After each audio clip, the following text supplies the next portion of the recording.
Hi guys, Alex Peak Performance Reviews. Welcome to another vlog and welcome to another car review. This time on a fast forward. It's been a while since I've done a fast forward video review. And yeah, today I'm in the eagerly awaited actually Ford Puma. Obviously much different to the old one, looks completely different. It's kind of like a mini SUV. But yeah, it's been highly regarded and hardly talked about, and quite rightly so. Everyone's always excited about a brand new ST or an RS. So yeah, I'm the same. Obviously I've had STs in my, for some time, and I'm really excited about this one as well. It's meant to be really good, and like I say, I'll tell you all the facts and figures while I go for my drive. If you've got any comments about it, guys, hit us up in the comment section. Obviously, looks subjective. Some people like it, some people don't. I'm unsure, but for me, it's got all the right recipes to be a really good kind of hot hatch, hot SUV. So I'm really looking forward to this drive nonetheless. So I'll bring you that. I'll let you know my real thoughts and opinions on it. But like I say, if you have got any comments, guys, hit us up in the comment section. And yeah, I hope you enjoy the review. And yeah, let's go and drive it. So yeah, this car has not been out for too long, but I've definitely I've been kind of getting excited to drive it. Even though I'm going to straight away get to what I think in terms of the looks. I don't particularly like the looks. I don't hate it either by any stretch of imagination. It just doesn't do much for me. I look at it and I go, yeah, it's okay. It's okay. Obviously the ST model being the best of all, Puma range cars, and thankfully I have got the ST. Obviously everyone who knows the channel will know that I only drive pretty much the real high-end performance cars. So I've got this awesome Puma, or hopefully awesome Puma ST. And I have to say, first and foremost, the interior is absolutely beautiful. Much higher quality interior quality feel than any of the STs of old, from the leathers to the plastics used. And this still is a really good price car. You've got to remember, this is, close to a full-blooded kind of hot hatch affair, if that makes sense. I mean, the power doesn't back up that hot hatch kind of thing, I suppose, being it's only 200 PS. But if we know how these old Fiestas, how the old Fiesta ST was with only 200 brake horsepower, 200 PS, we knew that they certainly still went very well, even though it wasn't a huge output. And I'm sure this is going to be much of a muchness, because it's very much a similar platform chassis to the Fiesta ST. So realistically, we know it's going to be pretty damn good. Straight away, obviously, I've just got it in comfort. And one thing I will straight away say is it definitely feels a little bit more loose than a lot of the other hot hatches I've driven. And when I say that, that normally means, when I mean loose, I don't mean that it feels really scary and dangerous and twitchy. It just feels like it's a little bit more darty, and it wants to rotate a bit more, which I really haven't got a problem with. In fact, I love it. It means it's going to be a fun affair. So yeah, I've just got it in kind of normal comfort mode, and at the moment it feels like, say, darty, still quick. Throttle response is really nice. The gearbox, this 6-speed gearbox, is lovely, notchy, but notchy in a lovely way, kind of rifle bolt kind of feel engagement, really nice. Chassis feels great even on normal, but the only thing I don't like is this ultra loose, really light steering feel. So I'm going to take it out of normal mode nearly straight away, because I'm not liking that feel. Really easy. We've got the modes on the steering wheel. That's the easiest way to change it. So I've just got it on the right hand side here, and I'm just going to change it from normal to sport. Try that out. Drop it down a gear. Oh god, it sounds a lot more aggressive. And let's change it further still into racetrack mode. And yeah, I could definitely feel the chassis now feeling more stiffer. No auto blip or anything like that, but it's got a really nice cluster. So it does change the instrument cluster, the digital instrument cluster. We've got a lovely ST. And it's digitized, all digitized, but it reminds me of the Mustang Bullet. It's got this lovely rev counter LED that's kind of chasing itself in the middle, to meet in the middle. going from green to red.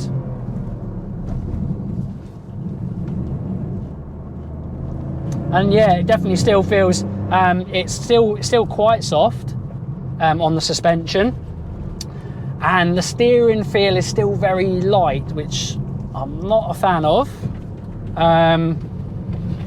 It's gone mildly stiffer, but it's not stiff enough for my liking. But it's fairly sharp. If I do my normal test for steering response to see what the rack feels like, there feels like there's a little bit of delay, but the body checks in nicely. But that kind of stems from the suspension being quite soft, and the steering geometry and the weight of the steering. Like I say, the weight is a little bit light, even though it's quite high sitting up. It's not crazy high sitting up. It definitely feels like it's keeping its body roll in check reasonably well. There's a little bit of noticeable roll, but nothing too crazy. But yeah, it's as a kind of sporty car goes, it's quite soft. It's quite like I say, soft on a lot of the settings, like loose and kind of lightweight on the steering. There's still a lot, a good bit of roll on the chassis, as you'd expect from a big car like this, but it does have, I think, because it feels like that, it has a sharp front end though. The front axle, once you get that bite and once you get the throttle response from the front end, from the steering feel, should I say, the steering input, it does turn in where it needs to really nicely. And it feels, and once you actually get it into the wilder modes, the motor is actually really, really sprightly. It feels a little bit lazy low down in the rev range, but once you get going, it does wake up and it does feel quite sprightly and quite sharp, especially in this racetrack mode. Let's see what it's like on this hairpin. Yeah, really nice front end grip, and it just feels a little bit more darty and a little bit more wild. I didn't talk about the brakes too much actually. You jump on the brakes and they've got a little bit of, I call it lag, before you get modulation, before you get bite and feel. But once you apply good pressure, they're really, really good brakes actually. I say once you get the car and the chassis rotated, which is quite easy on this car, it feels really nice.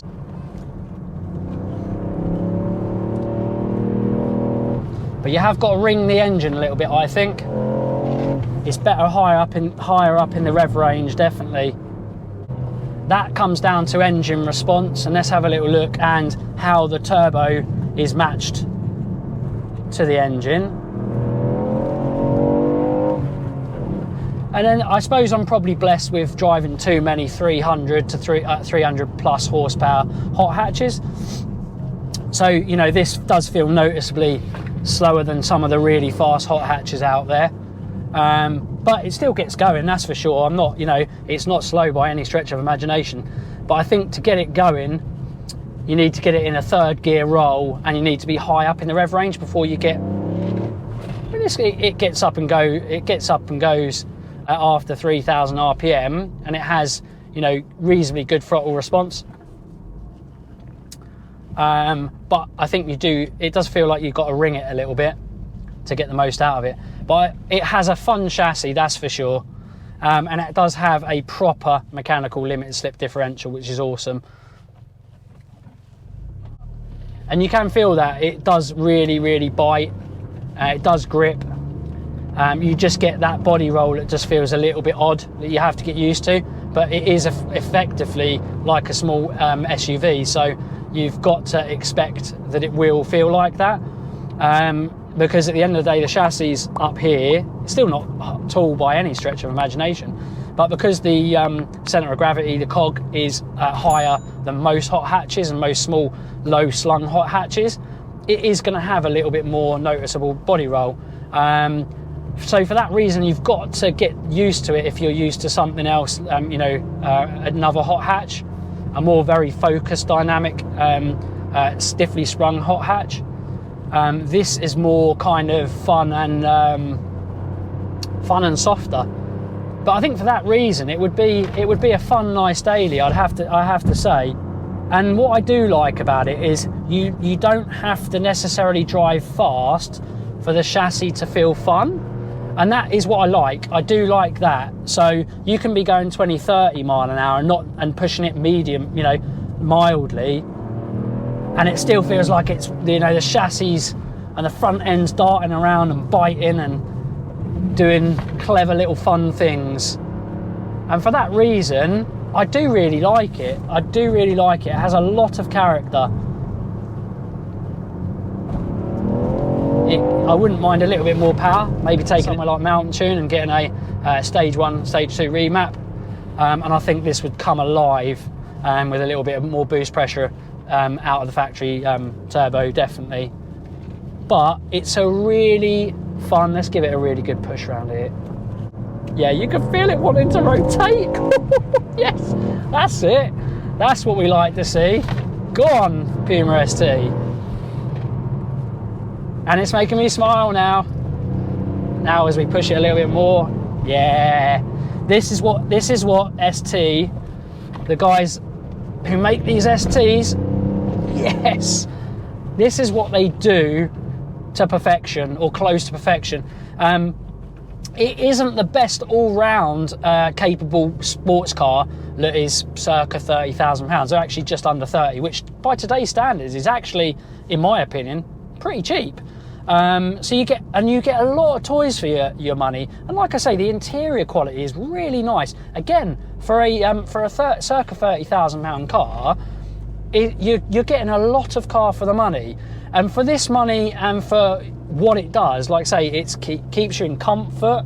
It's a decent size for kids, for example. The boot is really generous and is a really, really nice size. And yeah, as an all-round package, it's superb. What I do like about it, which is very different to a lot of hot hatches these days, is you need to drive a lot of hot hatches to 10 tenths. Certainly the FK8, until it gets to that realm. I mean, it always feels really good because it's got a great chassis, for example.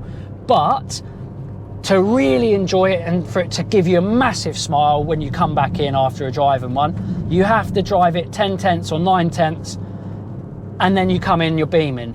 With this car, I think nearly any time you go out in it to the shops and you drive it mildly hard, you will be beaming because it's got such a fun, frolicking, crazy little darty, fun little chassis that you do have a lot of fun with it without having to go too crazy with it. You just don't have to drive it 10 tenths to have a good time. It just feels like it wants to rotate and it wants to slide around a little bit, or if you push it a little bit more, it will. And I like that. I think within reason, that's always been the ST kind of trait. On the edge, when you push it, it's fun, and most of the time, even when you're not driving it at like 100 miles an hour in the right place at the right time, like these controlled conditions, you don't have to drive it at that 10 tenths kind of level everywhere you go and all the time. It just is fun no matter what you do with it. So yeah, like I say, steering, I've talked about, gearbox I've talked about, the engine, the power, but yeah, as an all-round fun car, it's great. But yeah, like I say, we had a little bit of traffic, so I'm gonna push it on a little bit more so we can enjoy this chassis a little bit more. So let's give it another one lapper and let's see what it's all about. Let's see what this car feels like when we give it a good push.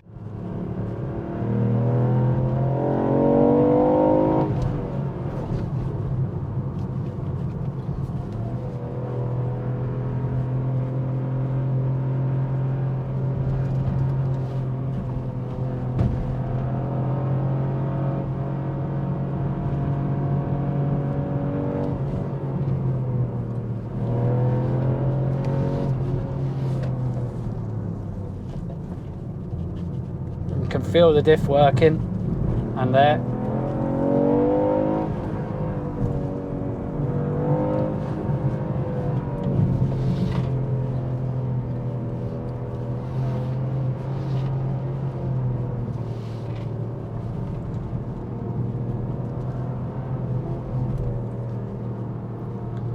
Nice on the brakes, like I said to you before.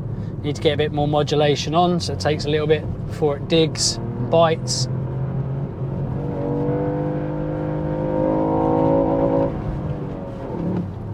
But once you do,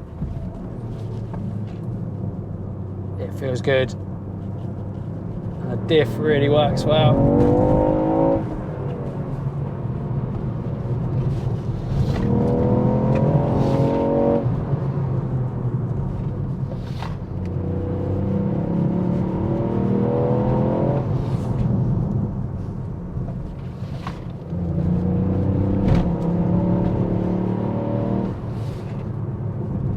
That was nice through there.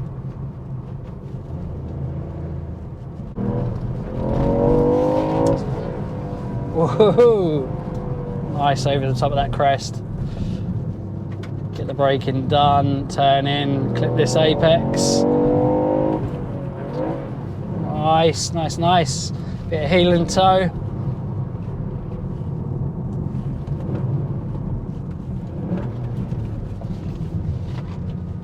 Nice, nice, nice. Position's decent for heel and toe as well, which is really, really nice. Lovely. Yeah, it's great. It just is really, it's just a fun car. And like I say, it's not highly expensive. It's got great all-round capability. And overall, it's a really good car. Like I say, especially if you're in the market for something like this, it's a bit bigger, nice boot space, and you want to have fun, and you don't want to break the bank in buying something as well.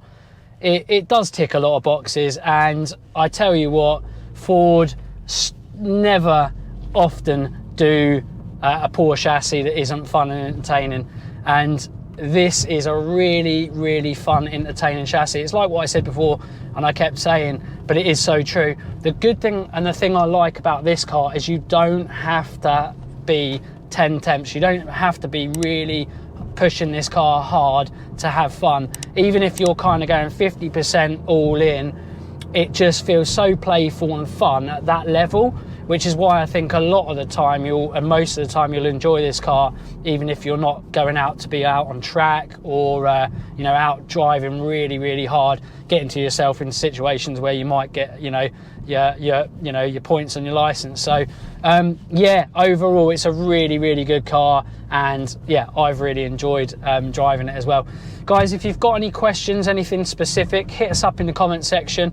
Make sure you do smash that like button and hit the subscribe and the bell button as well, so you get notifications. But yeah, thank you so much for watching, guys. As always, like, share, comment and subscribe, and we'll see you again in the next one. Bye for now.